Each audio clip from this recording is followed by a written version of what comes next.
अंबादास दानवे आपल्यासोबत आहे, त्यांच्याशी आपण बातचीत करणार आहोत. मिसिंग लिंक प्रकल्प खरं तर महायुतीसाठी एक मोठा प्रकल्प मानला जात होता. 65 दिवसात त्यावरती दरड कोसळली आहे आणि या महत्वाचा मुद्दा आहे तो म्हणजे 7,000 कोटींचा हा प्रकल्प, त्याचा खर्च हा चंद्रयान-3 पेक्षा मोठा.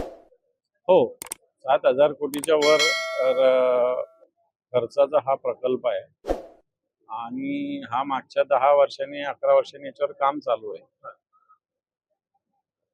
1 मेला माझ्या माहितीप्रमाणे याचं उद्घाटन झालेलं आहे.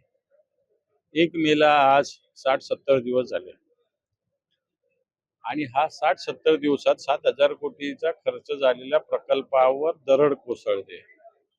कशी कोसळते? माननीय मुख्यमंत्र्याचं त्या दिवशीचं भाषण आठवा. 250 किलोमीटर प्रति तास वारा आलं तरी याला काही होणार नाही. 6 देशाचं टेक्निक इथं वापरलेलं आहे.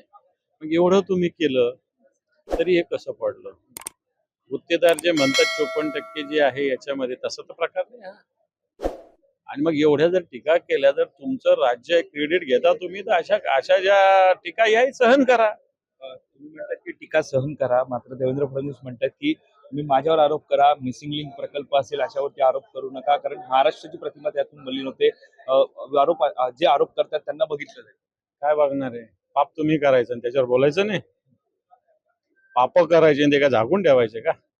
हा, पाप केल्यावर ज्या वेळेस कोविड चालू होता, इथं निधी जमा केला होता, तर इथल्या महाराष्ट्रात नाही, केंद्राच्या निधीत जमा करा. अजून त्याचा हिशोब नाही. ते जमत होतं महाराष्ट्राचे अवमान. इथं छत्रपती शिवाजी महाराज तो कोण बागेश्वर बाबा येऊन बोलला, चालतं ते तुम्हाला? हा, महात्मा ज्योतिबा फुलेवर ते कोण कोश्यारी बोलला, चालतं तुम्हाला? हा नाही महाराष्ट्राचा स्वाभिमान. तुम्हाला बोललं म्हणजे काय महाराष्ट्र आहे का? पण अशामध्ये कुठेतरी महाराष्ट्राला ओढून जो प्रकल्प झालाय किंवा त्याची नासधूस झाली आहे त्याच्यापासून कुठेतरी एक संभ्रम निर्माण करण्याचा हा सगळा प्रकार आहे का? संभ्रम कुठे? एक क्लिअर आहे, याच्यात भ्रष्टाचार झालाय म्हणून हे पडलेलं आहे. त्याच्यात काय संभ्रम आला? या सगळ्यामध्ये कुठेतरी महाराष्ट्राची प्रतिमा मलिन करू नका किंवा मला बोला असं जे काही वक्तव्य केलं. भारतीय जनता पार्टीची प्रतिमा मला नव्हते, भारतीय जनता पार्टीच्या मुख्यमंत्र्यांची प्रतिमा मला नव्हती. महाराष्ट्राचं काय होणार आहे? शरद पवार आणि एकनाथ शिंदेची काल एकनाथ शिंदेच्या दालनामध्ये भेट झाली. ती भेट मला असं वाटतं संजय राऊत साहेबांनी याच्याशी भूमिका स्पष्ट केली, आता रिपीट नको. तर आपण पाहतोय या ठिकाणी अंबादास दानवे यांनी या मिसिंग लिंक प्रकल्पावरती त्यांची प्रतिक्रिया आपल्याशी बातचीत करताना दिली. कॅमेरा पर्सन अवधेश कोरीसह मी वैभव पाटील, मुंबई.